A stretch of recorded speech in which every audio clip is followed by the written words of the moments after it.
Ma'asyiral muslimin wal muslimat yang dirahmati Allah Subhanahu wa ta'ala, bahwa setiap yang hidup di alam dunia ini pastilah akan meninggal dunia. Setelah seseorang meninggal dunia, maka tempat yang pasti kita tempatin adalah kuburan, yaitu alam kubur.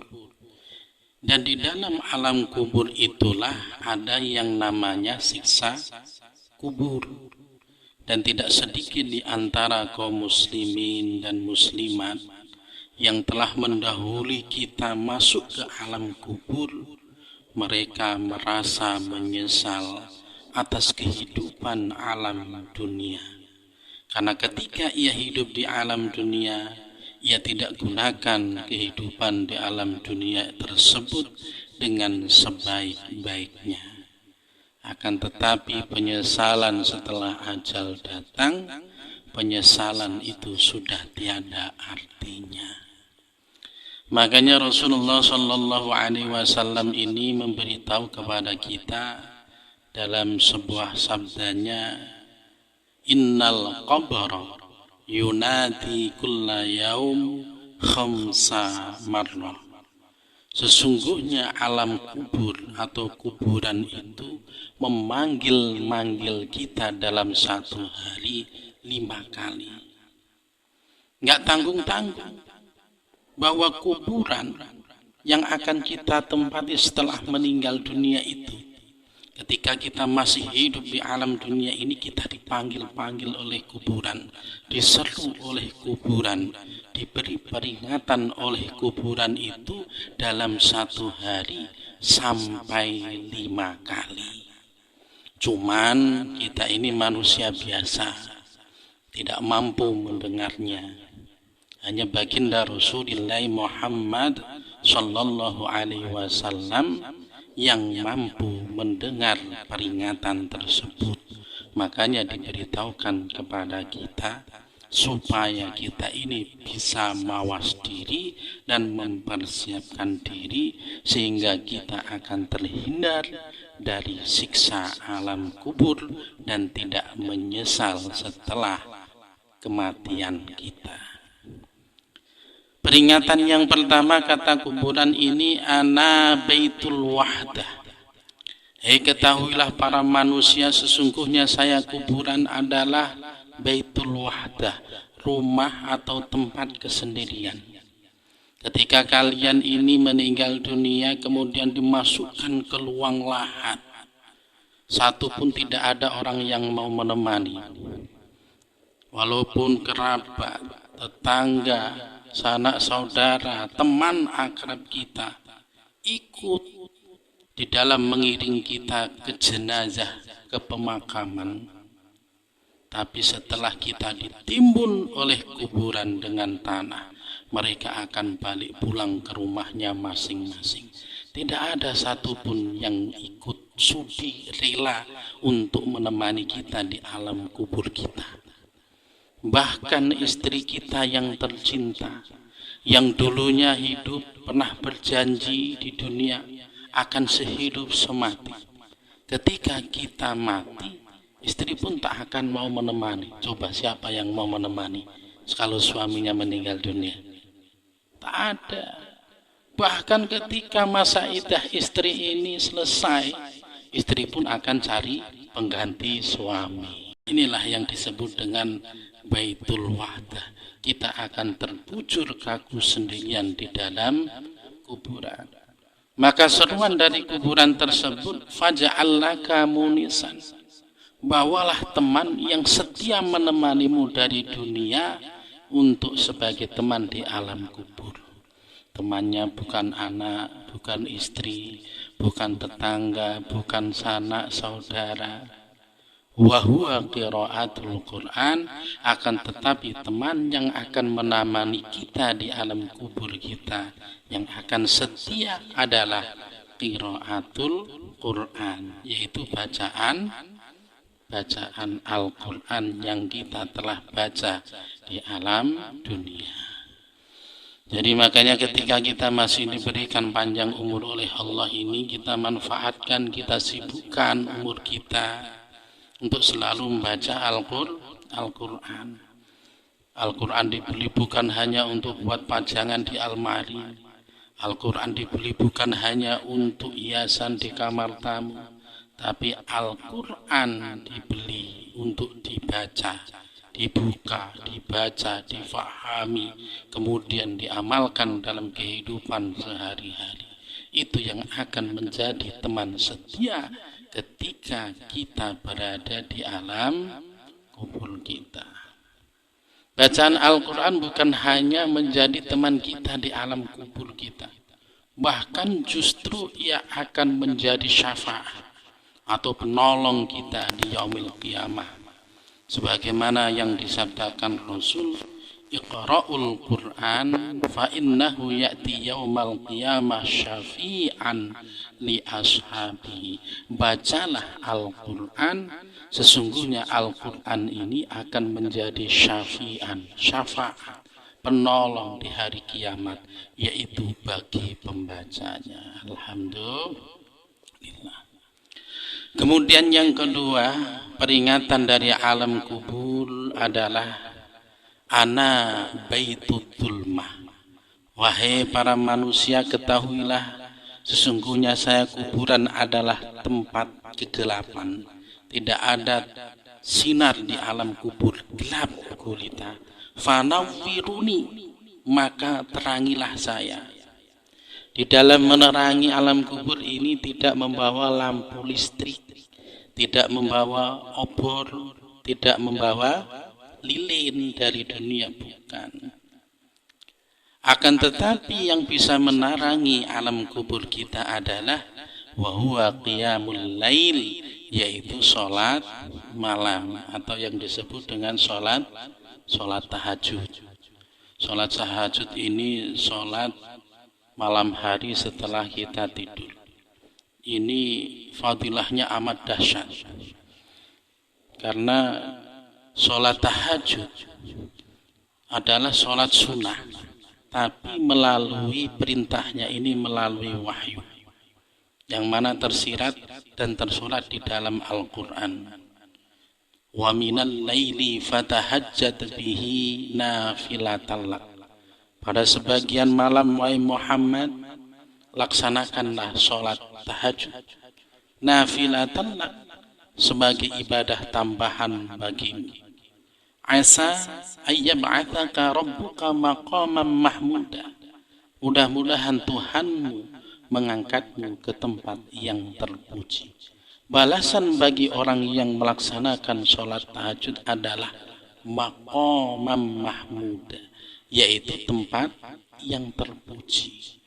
Kalau seseorang hamba, seorang manusia sudah ditetapkan oleh Allah menjadi ditempatkan di tempat di sisi Allah, yaitu tempat yang terpuji, maka hamba tersebut atau manusia tersebut adalah hamba-hamba manusia-manusia yang istimewa di hadapan Allah Subhanahu wa ta'ala.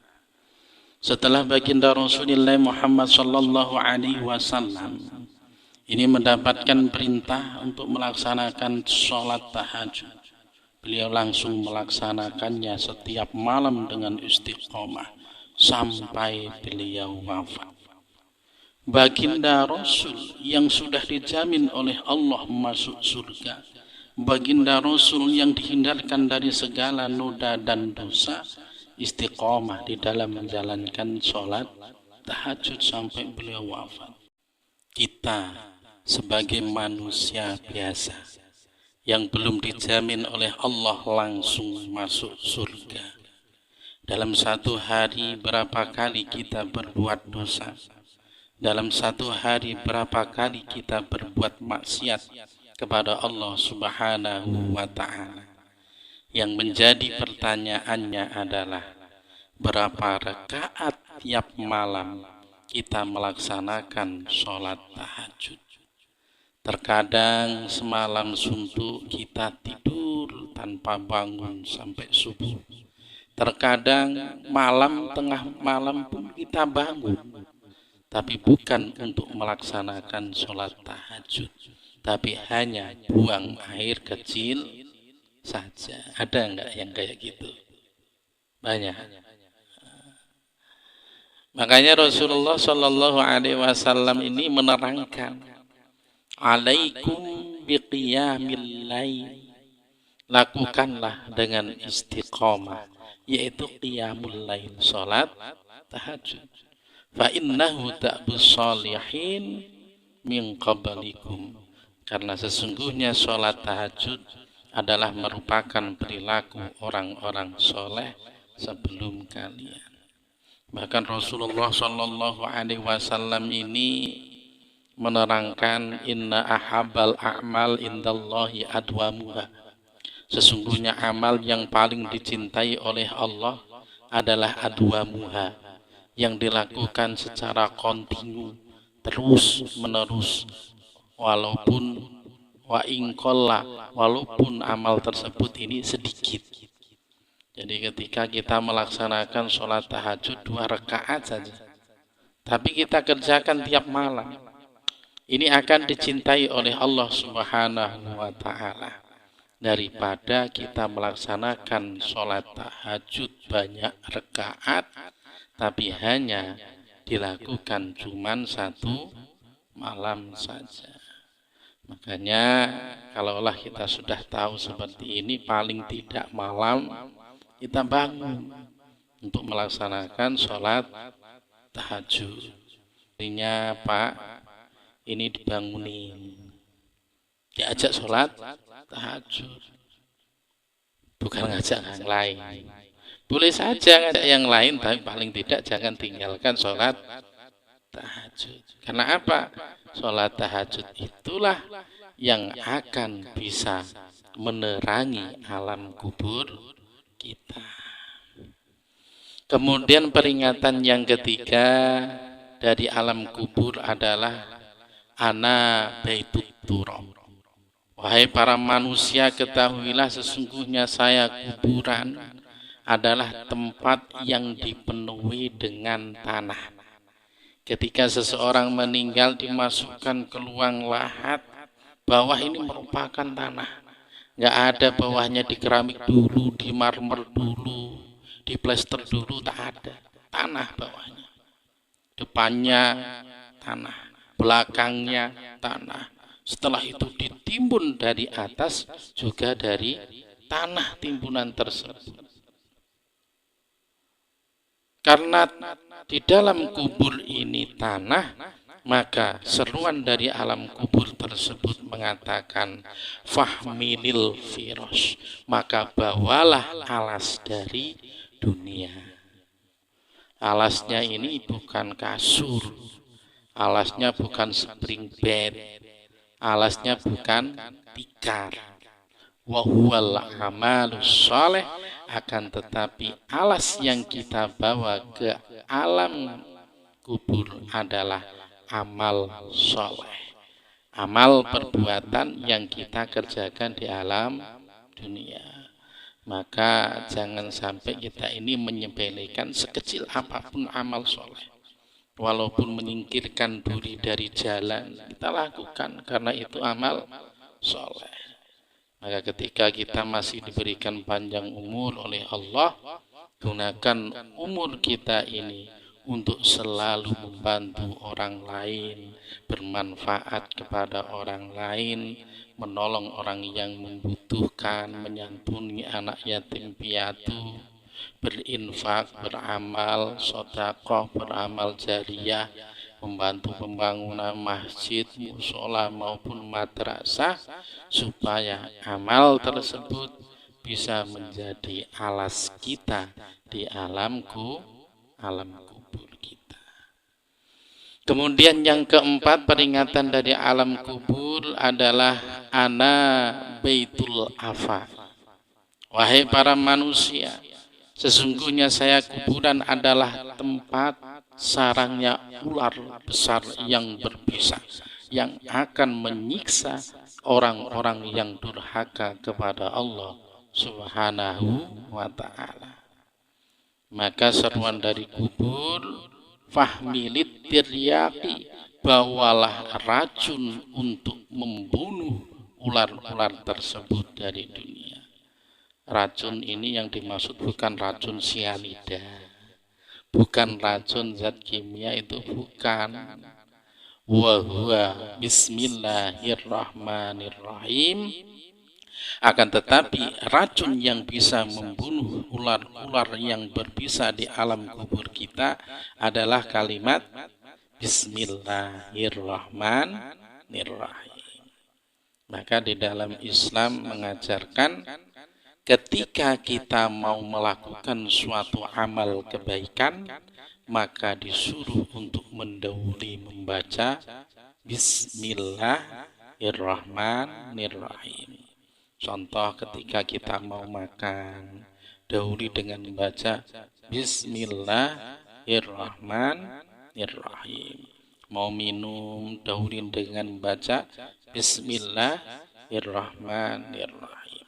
Mau melangkahkan kaki kita ke majelis taklim atau ke masjid, dahului dengan kalimat membaca kalimat Bismillahirrahmanirrahim. Maka perbanyaklah di dunia membaca Bismillahirrahmanirrahim dalam setiap langkah kita, salah dalam setiap perbuatan kita. Ketika kita mau melakukan suatu kebaikan, karena itu akan menjadi racun pada ular-ular yang ada di alam kubur kita nanti. Dan terakhir, seruan dari alam kubur yang kelima yang diserukan, yang diperingatkan dari alam kubur setiap harinya adalah yang terakhir, ana baitu su'al munkar wa nakir. Ketahuilah bahwa saya alam kubur ini adalah tempatnya bertanyanya munkar nakir. Jadi ketika seseorang telah meninggal di dunia, kemudian dimasukkan ke ruang lahat, nanti akan ditanya oleh munkar nakir.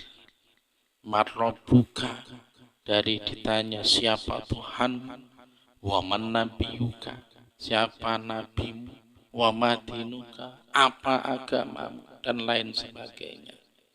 Maka seruan dari alam kubur memperingatkan kita, fa'aktir ala dhuhri qawli la ilaha illallah Muhammadur Rasulullah.